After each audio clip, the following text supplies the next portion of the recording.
you're just so sad all the way around. You hate to see anyone die, but when you see that little face of that little boy who was there, probably excited, maybe one of his first concerts of his life, and to go through an experience like that, and you know, my thoughts and prayers are with his parents and his father, who was holding him on his shoulders, and he got knocked down, and his little boy got knocked down. I only imagine, a 9, I should say, between 9 and 27.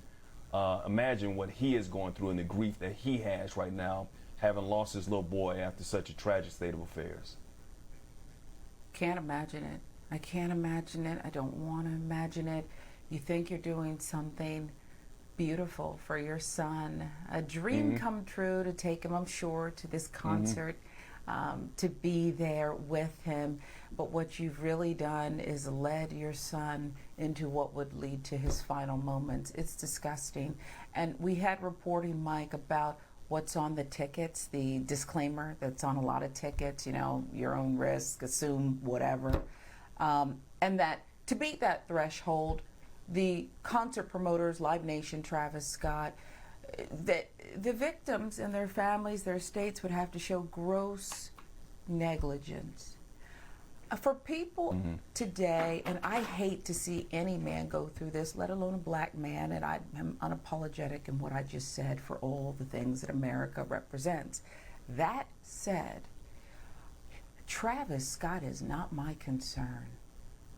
This setup here that was telegraphed, people begging for you to do something different, the previous charges you pled guilty to, this was about profit, okay? Yeah, there's going to be an investigation. I agree with those who say it needs to be independent, because why and where is Houston's law enforcement, the fire department, somebody else's culpability as well? Where does that lie in the pecking order here?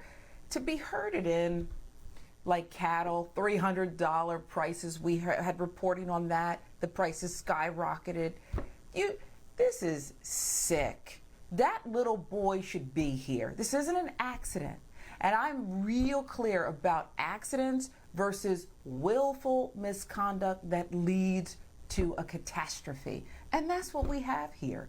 Willful misconduct, okay? There's just a blueprint. Here's how you build a house, the foundation, right? And then the framing and the drywall and whatever else, the roof goes on. It has to be up to code and this and that and the other. Now you can make it a 16,000 square foot house, or you can make it 2 rooms and a half bath like a shoebox. Whatever you can afford, you can make it. But a house is a house, and it has to have a certain structure.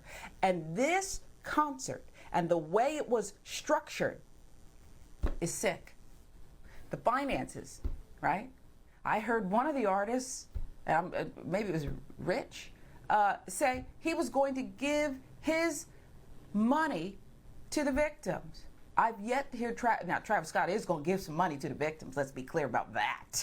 Okay. But this is sick. This isn't an accident. We're not talking about an accident. Willful misconduct here. You didn't even, just the basic foundation of this house. You decided to skip the foundation. It's sick. Yeah, it's sad too. I mean, a lot of it's going to come out in the court, and when it comes to these lawsuits that are there, there's going to be a lot of blame to go around from Travis Scott to the event organizers. But you're right in a sense. They played with fire. They knew what type of dangers were at stake when it came to these type of situations. You understand that Travis Scott wanted a certain type of atmosphere, the energy. We get that. My daughter goes to these concerts all the time. And she just was at one in Vegas over the weekend. And my first thought was, be careful. It's not have fun. It's be careful.